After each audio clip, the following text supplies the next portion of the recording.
Hi, you've tuned into the Administrators Table. I'm Steve Contenti, Bristol Town Administrator. Today is January 29th, 2020.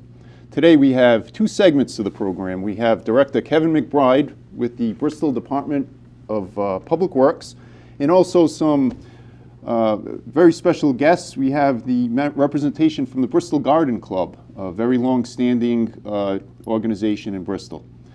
Director, welcome to the Administrators Table. Good morning, Mr. Administrator. I appreciate you having me on this morning. It's my pleasure. Director, first off, a little bit about yourself. You're not a stranger to Bristol or public service. No, actually, it's funny that you mentioned that. I was the town consulting engineer prior to coming on board with the town. Worked for quite a few years as a consulting engineer doing a lot of different projects around town, and that's how I really got to become intimate with the town of Bristol, drainage-wise, traffic-wise, or otherwise. So it was a good opportunity for me to slide over to this position. Well, I can tell you, you certainly do know a lot about the infrastructure of Bristol. You've actually worked with three administrators over the years, town administrators, and you are a professional engineer. That is correct. Yeah, I'm okay. Rhode Island registered. That's Why I thought it was important to have the director on today is because the town of Bristol is automating the trash and recycling.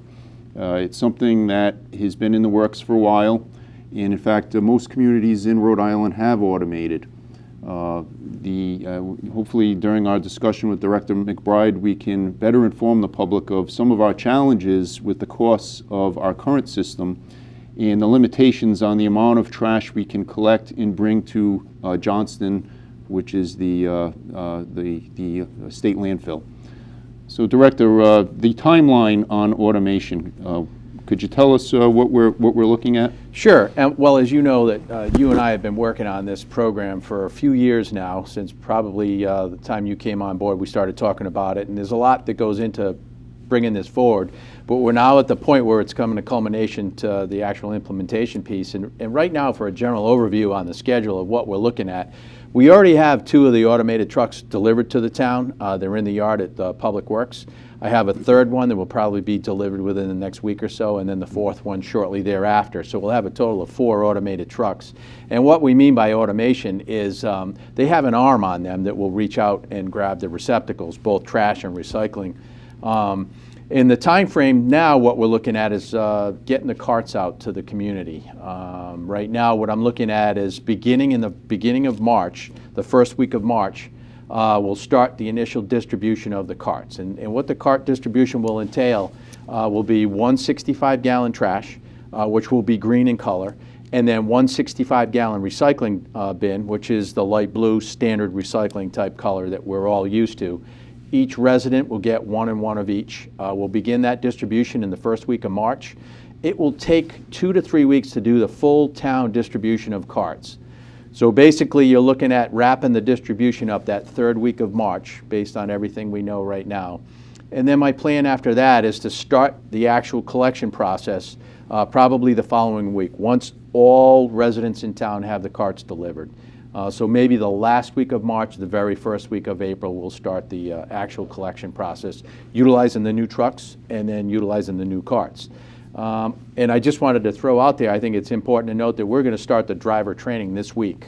Friday, the manufacturer's coming down to train some of our drivers on how to utilize the arm. And then my intent after that is to get them out and start using bin collection with the arm at different locations so they can get used to it. Good, excellent. So you mentioned 65 gallons, and I think we have a photo that we can show what these carts look like. There'll be 2 different color carts. One is blue and the other is green. Forest green, that's okay. And 65 gallons, that's equivalent to 2 30-gallon trash cans. So if you went to the Old Benny's and you bought the regular standard trash can with the lid on it, it was about 32 gallons. So that's 2 per household. But what we discussed at a recent council meeting, if a resident finds that they don't have enough capacity with a 64, once we get settled, once the DPW gets acclimated to this new system, at that point in time there can be requests to upgrade to a 95-gallon. That's correct. What we're looking at in all the research that I've done, what I've found out is that get the implementation out, get the carts out, get the residents used to utilizing the new carts. It's a new system for everybody, not just Public Works, it's new to every one of the residents. Let them get used to the new size cart that they'll be using, and then give it at least 6 to 8 weeks after implementation. And then if folks need to look at getting a larger cart, then they certainly can contact us and we'll work with them on a one-on-one basis to see if we can't address that, whether it either be a second 65 or go to a 95-gallon, one cart for a 95-gallon, whichever works out best. So we'll try to accommodate as best we can, but it will take some time until we get caught up and everybody gets used to the system. Right. But we're asking for patience. These are 9,000 homes. Right. 18,000 of these carts have to be distributed. So all the recommendations we got from the Recycling Partnership, Resource Recovery, is standardize at first, Exactly. get the program up and running, and then we can adjust the size of the barrels. Fine-tune it, if you will, as we go along. Right. And I think it's important to highlight, you just mentioned the Recycling Partnership. The town should realize that we did get a grant through this Recycling Partnership, being a coastal community, a grant to help us offset the cost of our recycling carts. We got a $74,000 grant. Some of that will go to education the public on the recycling. Some of that goes directly to the costs of the carts. And then some of that will help us with immediate implementation over the next few months going forward. Director, I've been meaning to have you on the show, but it seemed when I asked you to come on today, Wednesday morning, you were eager to come on the show. I think a lot of it is this is your kickoff, isn't it? This is the kickoff. I think more importantly than anything else, this is the first media attention we'll get relative to the new system we're going forward, and then the residents will start to see some ads in the Bristol Phoenix, maybe an article in the Phoenix, and then we plan to get some flyers out that they can see what we're going to do, so we can implement this and educate our public as best we can. Okay, great. Some recent data that we got was from a URI study. Councilman Lay actually worked on this. But what was interesting, Newport, Cranston, and Smithfield, they have the equivalent program that we're about to start. Right. They had a reduction after the first year in trash collected, almost 12% reduction in trash, an increase almost 15% in recycling. And what that means is that's savings to our taxpayers. The tipping fees are up. I believe they're up to... We're at $47 a ton, and then once we go over the allocated amount at the landfill, which is about 7,500 tons a year, once we go over that, then our tipping fee goes up to $67 a ton. Right. So I have a note here. I researched it. 2019, we're over 1,000 tons. That was $67,000. Correct. It's essentially a penalty. It is a penalty. Yeah. So automation is the way to go. We believe that we will reduce trash and that larger capacity for the recycling. Right now, we're using up to two 22-gallon blue bins, right? That's correct. Some people have more, you know, and that's why once we get the system implemented, we'll make adjustments as we go. But we think that going to a 65 on the recycling they'll afford them more opportunity to recycle, and that will offset the trash that we're throwing away and having to pay for. Right. We're talking about costs, something else that we researched. 43 injury claims, workers' comp claims. There's a lot of tonnage being hauled by arms and legs at the DPW.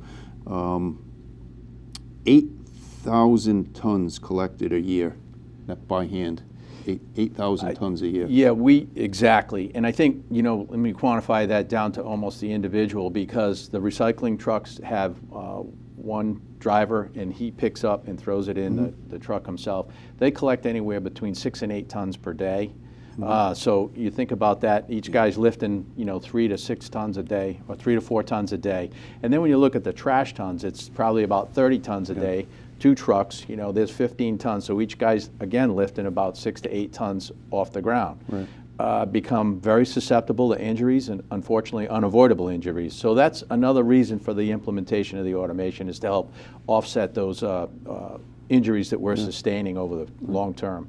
Yeah, our insurance provider, the Rhode Island Interlocal Trust, it was they added it up. It was $310,000 in the last 5 years. in injury claims. So if we can offset those injury claims, there's the cost of a truck. Yeah. Our businesses are important to us, our small businesses in town. We've always accommodated our businesses with limited trash pickup. Do you want to talk about where we settled with that? Right. Recently, the council approved a program where we would afford, they would pay for, but we would provide a 95-gallon trash bin and a 95-gallon recycle bin to each business. And that's the initial. They would pay for those, the cost to be determined here shortly. And then if they wish, they could get a second recycling bin to help them increase the recycling rates. Again, if they exceed what is provided by the town, they can always go to the transfer station and obviously dispose of the trash at the transfer station or hire somebody to pick them up. Right, very good. Director, in other business, we're getting a lot done in town. We're very proud of it. Roads are getting paved. Neighborhoods are being attended to with drainage projects. What do you see for this upcoming year? Well, a couple of things. I think we have a multifaceted operation that we're looking at, as you well know. The first thing is the road resurfacing program. We've been following through with that every year. We're trying to resurface and reconstruct roads that are in disrepair. As you and I know, we both ride the roads and discuss which ones we certainly want to tackle. So right now that program is being finalized. The road list is being finalized. I'd really like to get that in a final design within the next week so they can get working on final design and then get that out to bid early spring so they can start the construction in the early spring again. So that's ongoing. And then we also have various limited drainage projects that we look at, based on, again, it's all funding driven, that we handle in town, small projects here and there that we try to address some isolated drainage issues that create not only flooding problems, but also icing in the winter. So we've tackled a couple of those recently, and we plan to keep those going as well. Right. Well, your department's doing a fine job. Nothing's ever easy, but for the size department you have, we're multifaceted, and from trash collection, I saw two of the GMOs taking the Christmas lights down as I drove in to the studio this morning. The department's doing well from what I can see. When I came into office, I said training and equipment and safety are paramount. So a few things we're doing. I know you and a couple of members of your department meet with us monthly as part of that safety group. Correct. Trust and safety. And we're trying to implement some of those policies. You want to tell us what some of the new policies are? If you look at the department as a whole, as you just mentioned, it's multifaceted. A lot of different pieces and parts to it. The general maintenance guys that take care of the maintenance things, that put up the lights. We have the guys that fix the drainage and catch basins in street. We have the individuals that work on the trash trucks, as we just talked about. So we're getting a little bit more focused on a safety program, a town-wide safety program, if you will, working very closely with the interlocal trust to develop our safety SOP. We have representation on the safety program committee, not just my department, but it's town-wide, to implement safety programs that we see are life-sustaining going forward. Let's take a look at some of the equipment that we have. We do ladder inspections more frequently. We take a look at some of the utility cords that we use to make sure our guys are safe. Are they using the safe procedures when we have electrical work? When we're utilizing the equipment to say, take a manhole cover off, utilizing the special equipment so that we don't sustain injuries that way. So, and then we tap the foreman to take a look at these different work sites to make sure they're in compliance with our safety procedures and policies. Right. We're going to continue on that path, and I asked the members of your department to work with us together, and they certainly, from what I can see, have the support of the community and administration. And the way I look at it is, in time of need, our public works is there. We have the equipment, and we have the manpower, and the desire to help. So we're fortunate in Bristol. We have a professional police department, a very well-staffed volunteer fire department, and equipped in our DPW is usually all hands on deck, whether it be a snowstorm, flooding issues. Your department is there. Your equipment, and I have to say, a lot of this is with the full, all of this is with the full support of our town council. And without the funding and the willingness of the public to support their DPW, none of this would happen. But this year we did get some new equipment, which was nice. Less time in the shop for repairs with the mechanic, more time out on the road. Correct. We, as the public can see, we purchased a couple of new large dump trucks with sander capability, stainless steel sanders, and heavy-duty plows. One of those dump trucks we outfitted with a J-hook on it, so it could be multifaceted, could handle hauling a dumpster, yep, or what have you. It has the sander on the back and things of that nature, yep, so that we can do multitask, if you will, with the same equipment. Yeah. So we actually have our own dumpsters now, which we're saving rental at recreation. So exactly. Recreation was the pump. That was one of those things. Get a dumpster and then we can haul it for them and save some money for the town doing that. Yeah, terrific. Well, Director, I know we could keep talking about all the many things you do in your department, but I'd like to have you on again and get into further detail. Sure. Maybe have some other members on from your department. But at this point, I think it was great that we were able to better inform the public as to where we're going this spring with automation, the reasons why we're going with automation. And Director, good luck with this rollout. I'll be there with you, alongside you, and I know most of your members, if not all of them, are on board too, and I know it's going to work out. Well, I appreciate you having me on this morning and giving an opportunity to highlight the town's Public Works Department, because the town is certainly our client, if you will. I have one question. Do you think someday we'll ever go back to the green trucks? Probably not. No. I remember the trash trucks in the, well, I remember when those 78 Macs, when I was a kid, now you're dating yourself. Yeah, well, yeah, they lasted a long time, the Macs. That's why when you went with Mac, I was like, wow, if they last as long as the old Mac dumps. I think Jim Sylvester was there when the town purchased those. He probably was, and I think, making a standardized fleet when we have parts and things of that for maintenance requirements, it makes it a lot easier on the maintenance staff if we have somewhat of a standardized fleet and not a mixed fleet, and that seems to be working out pretty well. See, I'm digressing now. I could talk about DPW and equipment for another hour or two, but we're going to have to save our time because we have the Garden Club up next, and we're looking forward to that. Director, thank you again. Thank you. I appreciate the time. Nice having you on.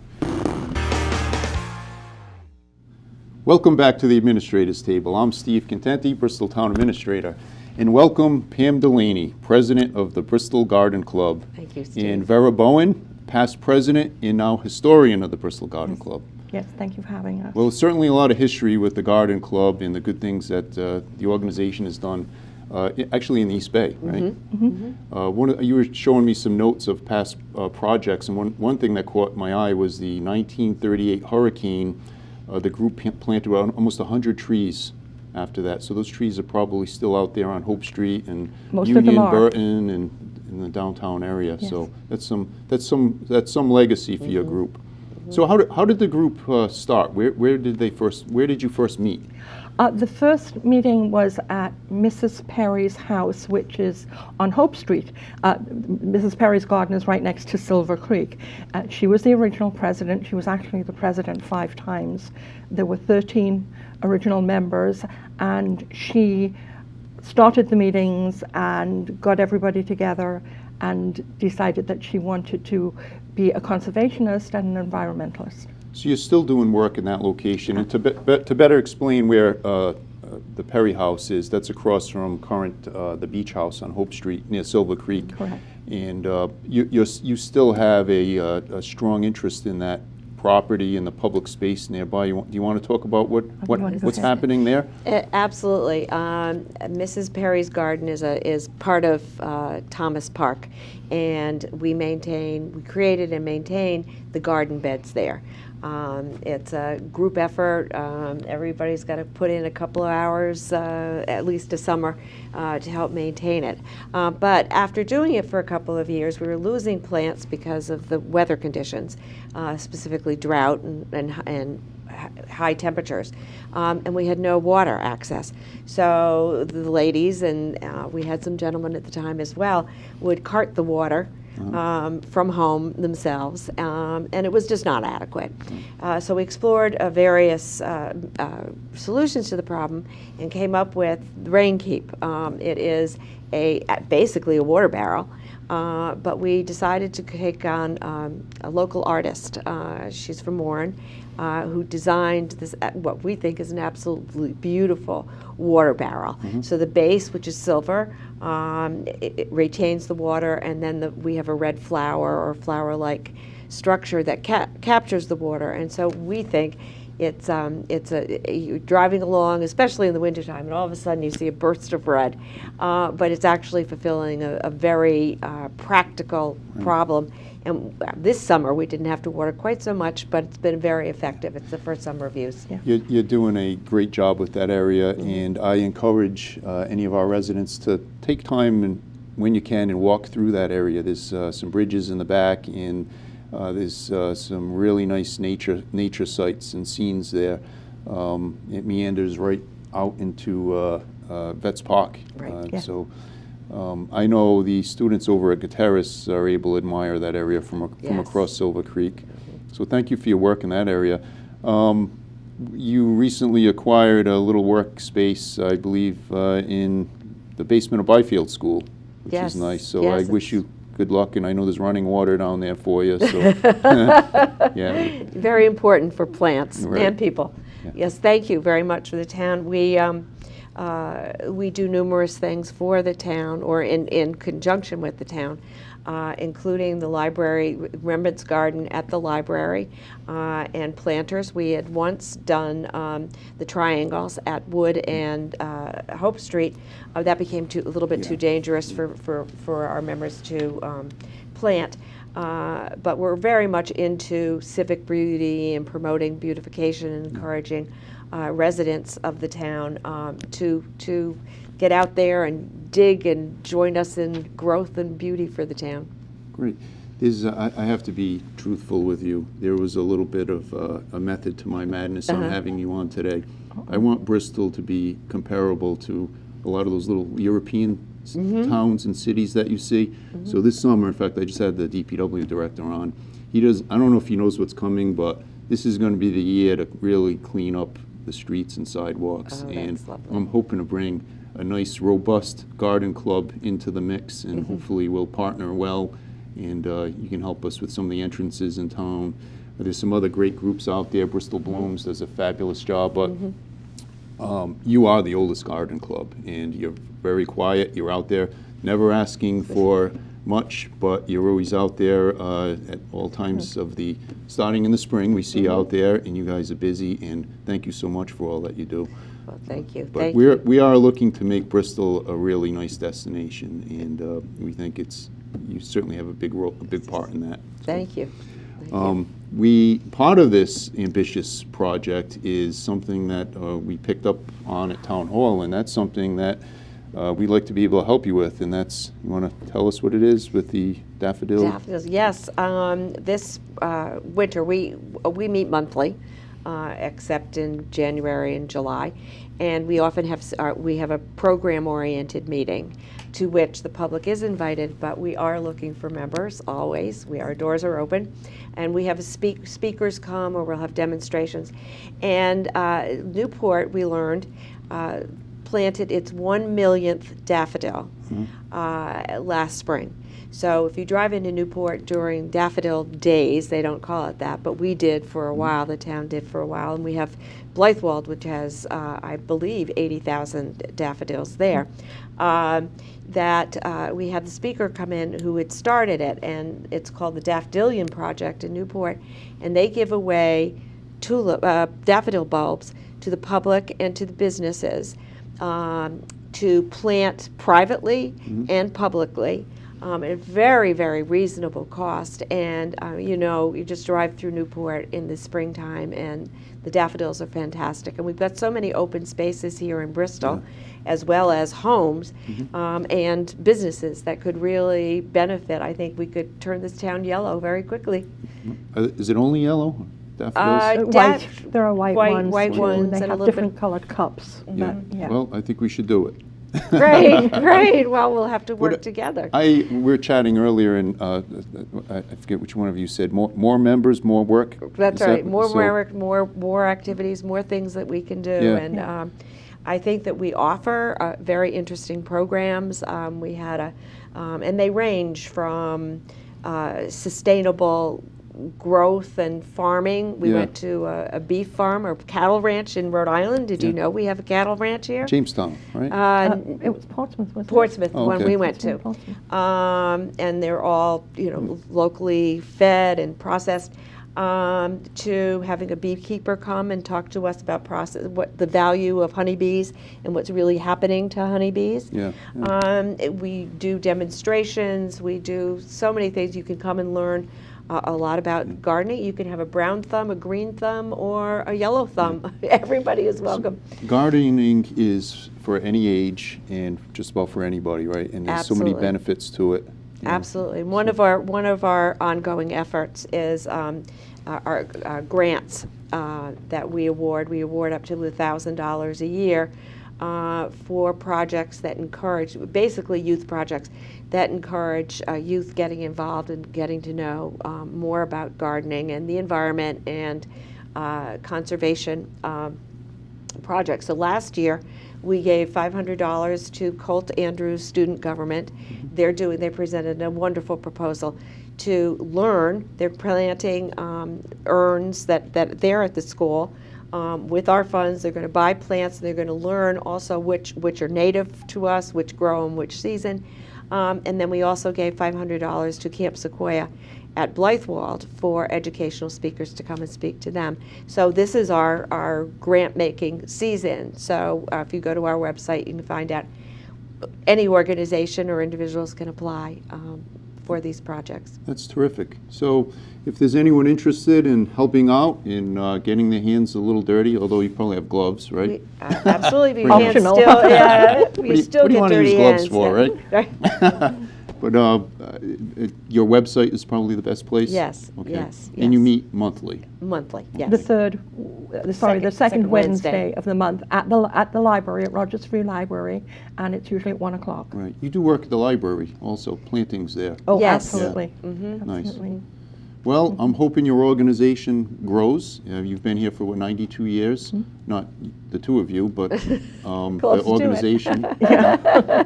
And one thing about gardening, it definitely adds to your longevity, right? And It does. It's a healthy thing, and hopefully we do great things in Bristol this summer, and hopefully 10 years from now, we will have 1 million daffodils, right? That would be wonderful. That would be terrific. But Pam and Vera, it's a pleasure having you on the administrators table, and I know we'll be working together in the future. So thank you again for Thank coming you. on. Thank you very much for Thank having you. us. Thanks, Steve. Okay, Vera. Thank you for having us. Thanks for joining us on the administrators table. We'll see you next time. Be well, God bless you, and take care. Thank you.